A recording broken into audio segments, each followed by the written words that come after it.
뭐 시간이 얼마나 남을지 모르겠습니다만 질문을 받도록 이렇게 하겠습니다. 예, 자유롭게 질문하실 분들 일어나셔서 소속하고 성함 말씀해 주시면 감사하겠습니다. 대학원에서 수학을 전공하고 있는 이혜성입니다.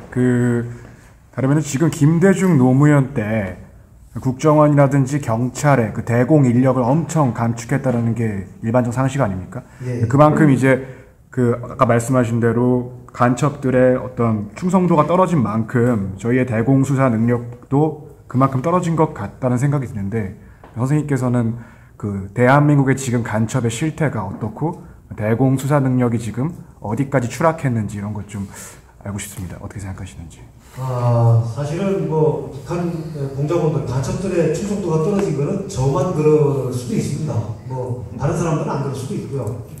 근데 이제 최근에도 이제 공작하다가 넘어온 친구들이 꽤 있습니다. 며칠 있는데 걔들 얘기 들어보니까 많이 떨어진 것 같더라고요. 근데 같이 동시에 우리 대한민국의 대공수사 역량도 상당히 많이 약화되지 않았나 그런 생각이 듭니다. 제가 기무사의 대공수사하는 쪽에 수사는 직접 안 했습니다만 제가 이제 분석하는 쪽에 있었는데 그쪽도 3분의 1이 줄어버렸습니다. 그러니까 3분의 2만 남은 상태고요. 인원 자체가 그렇게 축소가 됐고 기무사가 그러니 다른 데는 당연히 또 그렇게 될 것이라고 생각을 했고 그 다음에 이제 지금 국정원 제가 수사관들도 많이 만나고 그러는데 옛날에 정말 이렇게 이렇게 역대적으로 내려오면서 이렇게 경험과 어떤 노하우를 많이 가진 이런 사람들이 영향이 상당히 줄었다. 그리고 이제 또 중요한 거는 저는 법 쪽에 지금 우리는 사실은 통일국가라면 여기 공산당이 허용돼도 저는 문제가 없다고 생각을 해요. 사실은 우리가 통일된 상태라면 내 상태라면. 근데 지금 우리 분단국가고 항상 지금 북한이 우리 체제를 부수상 노리고 있는데 그런 것들을 이 법 쪽에서 이거를 갖다가 법으로 이거를 지켜야 되는데 이 부분이 굉장히 지금 취약하게 돼 있다. 예를 들면 그겁니다. 수사 과정에 어떤 고지를 한번 안 시켰다고 해갖고 이 어떤 모든 증거가 다 무효가 돼가지고 무죄가 선고되는 그런 상황도 있었고요, 실제로.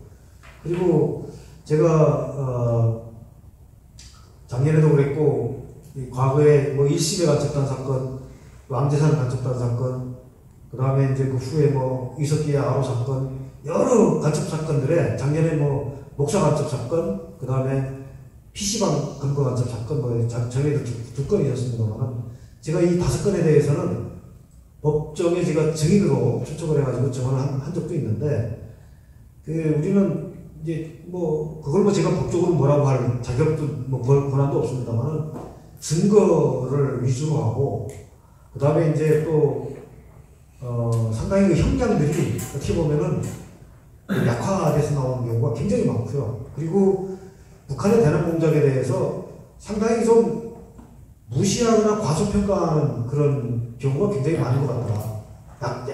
약하게 평가하는. 분명히 그 사람들은 간첩이라고 하는 건 그냥 일반적인 간첩이 아니라 북한 노동당원입니다. 그런데도 5년, 6년, 이런 식으로 되고, 그냥 또 이 사람들이 그냥 다 나와서 지금 활동하는 사람도 적지 않게 있죠. 옛날에 1심에 간첩단 사건에 들어갔던 사람도 다 나왔습니다, 지금. 왜냐하면 그게 2006년도 사건이기 때문에 이미 그때 최장이 아마 10년이었을 텐데 지금 다 나와가지고 다 활동하고 있습니다. 그 사람들이 전향을 하고 나온 것도 아니고요. 그대로 활동을 하고 있고. 그래서 그 역량이 약화된, 북한의 공작 역량은 사실은 결코 약화됐다고 생각을 안 합니다. 그런데 우리 대공수사의 역량, 그리고 어떤 재판부의 어떤 판단에서 상당히 약화된 것이 사실이다. 이런 생각은 늘 하고 있습니다. 저는. 제가 한 가지만 질문드리겠습니다. 2014년 12월에 북한 인터넷망이 마비가 된 일이 있었습니다. 그 당시에 미국의 소니 픽처스라는 영화사에서 김정은의 암살을 소재로 한 영화를 만들고 있는데 거기에 대해서 북한 정권이 상당히 불만을 표출하고 이렇게 악의적인 감정을 이렇게 내치고 그랬었는데 그러다가 이제 소니 픽처스 그 웹사이트가 해킹을 당했어요. 해킹을 당했고 이것이 북한의 소리라고 짐작을 했고 그리고 얼마 안 있다가 다시 북한의 인터넷망이 마비가 됐습니다. 이것은 그 미국이 그 소니 해킹 사건에 대한 보복 조치를 했다고 그 의심하는 사람들이 많이 있는데요. 그 당시에 사실 재밌었던 것은 한국의 포털 사이트들의 인터넷 답글이나 추천 이런 것들이 상당히 얌전해졌습니다. 그 당시에 그 인터넷이 사실 이게 사실 이렇게 아주 과격한 댓글들이나 정부에 대해서 비판하는 그런 댓글이나 이런 것들이 상당히 많은데 그 마비된 그 북한 인터넷망이 마비된 기간도 그런 것들이 현저하게 줄었거든요. 그래서 그 북한에서 실제로 그 인터넷 포털망을 통해서 사이버 정보전을 한 것이 아니냐라는 게 상당히 이게 개연성 높은 의심을 하게 되는데 선생님께서도 사실은 지금 한국말 아주 잘 하시잖아요. 제가 통화할 때 북한에서 오셨다는 느낌이 처음에 잘 안 들었습니다. 그런데 그 언어라는 것이 사실 이렇게 글 쓰는 것은 그 한국 북한 분들도 이게 정말 간단하게 훈련만 하면 한국 사람들처럼 쓸 수 있을 것 같은데 그 점에서 좀 북한의 사이버 공작입니다. 편하게 뭐 이 부분은 뭐 저도 여기 와서 아는 부분이고 들었던 부분이기 때문에 저도 직접적인 경험은 없다고 하는 그 전제를 하고 이제 말씀드리겠습니다.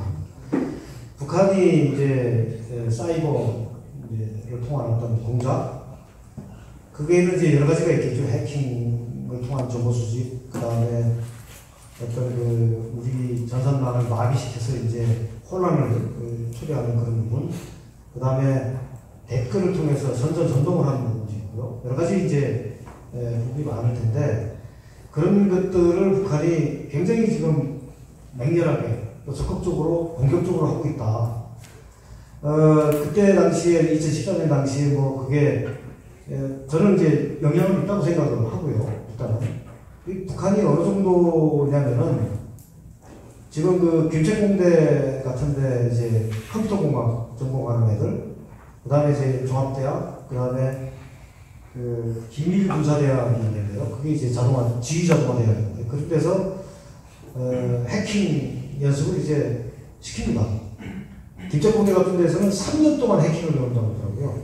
수재들 데려다 놓고 3년 동안 해킹하는 것만 이제 배우기 때문에 이 사람들은 뭐 해킹 같은 거는 무슨 정말 껌이고요. 그 다음에 이제 댓글을 다는 거는 저도 뭐 한 8개월 정도 한국말을 배워가지고 한 상태고 말은 좀 사실 말은 좀 힘듭니다. 그렇지만 글을 쓰는 거는 계속 한국 출판물 보고 그 다음에 조금만 연습을 하면 그 댓글 뭐 짜먹짜먹하게 다는 거는 충분히 가능하거든요. 그거는 뭐 얼마 훈련을 안 시켜도 충분히 가능하고요. 그렇기 때문에 댓글을 다는 어떤 작업은 북한이 충분히 할 수 있다. 지금 제가 한 가지, 이건 사실입니다. 지금 한 가지 말씀드리면 북한의 단동 신양 쪽에 사이버 해킹이나 뭐 어떤 테러나 어떤 그런 일을 하는 애들이 한 7, 8명이, 그거는 이제 한 곳에만 얘기를 하는 겁니다. 한 장소에만. 7, 8명이 나와서 사무실을 하나 임대를 해놓고 거기 숙식을 한대요. 24시간 애들이 체류를 하기 때문에 어떤 놈도 못 들어갔대요. 다른 외부 제3자는 아예 못 들어가고요. 그 안에서 먹고 자고 하는데 컴퓨터는 최신형으로 다 나옵니다. 뭘 하는지는 누구도 모른다. 그런데 재미있는 거는 이거를 중국 안전부가, 국가안전부가 보호를 해주고 있다는 거예요. 돈을 다 주면서. 그러니까 이 대한민국에 대한 해킹은 이거는 중국이 요구해서 만약 북한 인력을 갖다가 중국 애들이 시키는 거죠. 그래갖고 너희 갖고 가려면 너희 정보 갖고 가. 근데 다만 우리한테 줘라. 너희들이 갖고 가려면 갖고 가. 이게 일석이조인 거죠. 이제 북한 애들은 가서 중국 애들한테 돈 받으면서 숙식 제공 다 받으면서 돈은 돈대로 벌고 해킹은 해킹대로 하고 그러니까 어떤 경우는 중국이 시키는 경우도 있을 것 같다. 이런 얘기를 그걸 보고 온 사람들이 하는 얘기를 하더라고요. 그러니까 그 다음에 이제 그 젊은 친구인데 한 30대 중반쯤 되는 양반인데 북한 그 정착 속국에 있는 요원인데 얘는 뭐 수시로 중국 그 식량에 체류를 하면서 유럽이나 해외 동남아나 그냥 수시로 출장 왔다 갔다 북한 왔다 갔다 하고 이거는 뭐 무역하는 사람도 아닌데 그렇게 지금 막 휘저으면서 세계를 주름 잡으면서 필요한 그런 데 가서 해킹하고 뭐 정보 빼내고 실제로 한국에서 빼냈다고 하는 정보도 저희한테 준 적이 있습니다. 그래서 제가 우리 기관에 나갔다가 준 적도 있는데 왜냐면 이게 진짜인지 가짜인지 이게 비교를 해봐라. 그러면 뭐 이게 진짜 여기서 빼냈는지 아니면 애들이 위조한 건지 그건 알 수 있지 않냐 이렇게 했던 적도 있는데 그만큼 이 친구들이 하는 이 사이버 테러는 우리가 상상하지 못할 정도로 상당히 적극적으로 공격적으로 또 광범위하게 진행이 되고 있다. 저는 그런 생각을 하고 있습니다. 이게 또 왜 가능하냐면 지금 북한에 보면은 평양에 가면은 그 평양 일중학교가 있고 금성고등중학교가 있습니다. 거기에서 전국의 수재들을 다 모아가지고 사이버 해킹하는 애들을 아예 양성을 합니다. 거기에서. 그래가지고 그런 애들을 그 외국어 배우게 해가지고 내보내고 하기 때문에 충분히 그건 가능하다. 독재국가이기 때문에 선택권도 집중이 가능하지 않습니까? 그래서 이 사이버나 이런 것들도 북한이 마음만 먹으면 뭐 그게 어느 정도인지는 저도 잘 모르겠습니다만은 이거 웬만큼 뭐 댓글이나 달고 뭐 어느 정도의 그 해킹이라는 거는 뭐 충분히 가능하지 않을까. 예. 마지막으로 질문 하나 드리겠습니다. 시간이 많이 늦었는데 그래도 이제 이 질문은 꼭 필수적이라 생각해가지고 말씀드리겠습니다. 그 북한이 체제가 이제 좀 불안해지고 그 다음에 그 식량 배급도 안 되고 국가 체제도 배급이 무너지면은 일단 사회주의가 무너진 상태에서 이제 점점 이제 하락의 길로 가고 있다가 이제 저희 그 대한민국 정부의 이제 수장이 이제 바뀌지 않았습니까? 이제 북한의 햇볕 정책이라든지 아니면 대북 지원을 많이 해주는 그런 경우가 이제 남한으로 오신 다음에 이제 일어났었는데 그때 이제 북한에 어떤 영향을 줬었는지 그리고 지금 이 시국에 대선 후보들 중에서 이제 그런 쪽으로 이제 비슷한 그 플로우를 가지는 분들이 계시는데 그런 분들 됐을 때 예상 같은 거를 좀 주셨으면 좀 감사할 것 같습니다. 참 힘든 질문인데요. 제가 어디까지 말씀드릴지 모르겠습니다만 하여튼 뭐 질문이 나왔으니까 제가 말씀드리겠습니다. 뭐 물론 제가 온 다음에 있었던 일이긴 합니다. 그런데 참 그걸 북한에 그게 우연인지 아니면 정말 북한이 분석을 잘해서 그랬는지 모르겠습니다만 95년 당시에 제가 볼 때 북한이 나름대로 분석을 해서 그때 평가했던 것이 다음 대통령은 DJ가 된다고 평가를 했었습니다. 95년 당시에. 제가 여기 와서 그 얘기를 했더니 웃더라고요. 수사하는 사람들이 웃기지 마라. 무슨 어떤 소리가 안 나요. 근데 결과는 그렇게 됐습니다. 근데 그게 우연히 맞췄는지 아니면 정말 북한이 분석을 잘해서 그렇게 맞췄는지는 잘 모르겠습니다만 이게 무슨 얘기냐면 다른 한편으로는 북한은 이제 한국의 대선이 있을 때마다 여러 가지 경우의 수를 놓고 자기들의 정책을 이제 입안을 하겠죠. 당연히 뭐가 됐을 때는 어떻게 하고 앞으로 뭐가 됐을 때 어떻게 한다. 한 가지 예를 들면 YS가 대통령 됐을 때 저는 북한에 있었습니다. 그랬는데 이제 그 당시에 남북 정상회담을 약속한 상태에서 회담을 얼마 앞두지 않고 안 앞두고 김일성이 갑작스럽게 이제 죽었죠. 그러면서 이제 우리 남쪽에서는 비상경계로 전군에 내렸고 그 다음에 이제 조문 오겠다고 하는 사람들 다 막았습니다. 북한에서 이제 엄청나게 이제 반발을 하고 비난을 했죠. 그 당시 이제 대납부서에서 나왔던 얘기는 어떤 얘기였냐면 5년만 참자. 왜냐? 5년이면 바뀌니까. 5년 동안 아무것도 안 한다. 그냥 하고 간다. 이런 식으로 이제 그 말하자면 이 대남 압박 정책을 하겠다. 이런 방향으로 정책을 이제 입안을 했습니다. 그리고 이제 그렇게 쭉 밀고 갔죠. 이제 그때 이제 그 후에 DJ 노무현 이렇게 됐는데 그때는 이제 북한이 뭐 어쨌든 간에 뭐 처음에는 어떻게 됐든지 간에 결과적으로는 남북 관계가 상당히 좋아졌죠. 밀접해지고. 그거는 뭐 다른 것도 있겠지만 가장 중요한 거는 우리 남쪽에서 남한이 북한에 대해서 일방적인 그런 거 경제적 지원을 했기 때문이라고 저는 생각합니다. 거기에 많은 부분은 현금 지원이 차지했을 거라고 생각을 하고요. 뭐 지금 뭐 자료 나온 거 보더라도 그때 당시에 뭐 엄청난 대북 지원을 했죠. 북한이 뭐 지원을 안 해주는데 남한 정부하고 가까이 지낸다? 그거는 상상도 못할 일이고요. 지원했기 때문에 그 대가로 가까이 이제 지냈던 건 사실이고요. 어쨌거나 그때 당시에 뭐 남북 관계가 개선됐다고 하는 거는 그 지원을 전제로 해서 그냥 겉으로만 우리가 뭐 민간 교류라고 해서 우리 민간 단체들이 뭐 엄청나게 많이 갔다 왔습니다만 북한에 민간 단체가 있습니까? 없습니다. 민간 단체 단 하나도 없습니다. 북한에는 다 통전부가 관할하는 통전부 산하 단체고 단체 없는 거 그냥 이 명판만 그냥 간판만 달고 나오는 사람들도 많고요.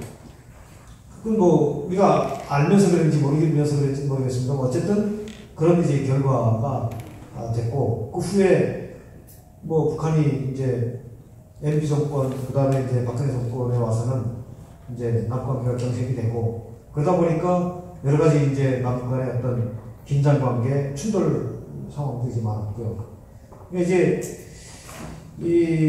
앞으로 뭐 당장 이제 대선이 진행이 되고 어떤 후보가 되느냐에 따라서 남북 관계는 과거처럼 그런 어떤 흐름으로 이렇게 반복이 되지 않겠느냐.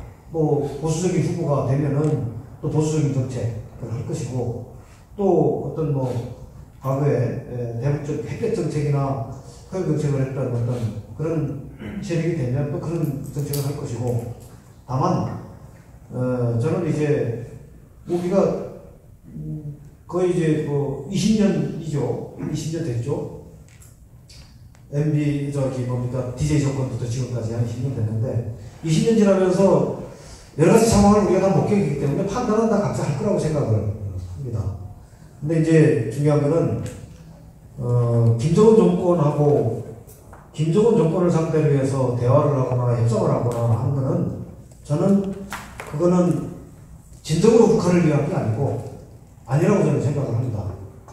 이 북한은 지금 북한 주민하고 김정은 집단하고 이게 분리해서 저는 봐야 된다.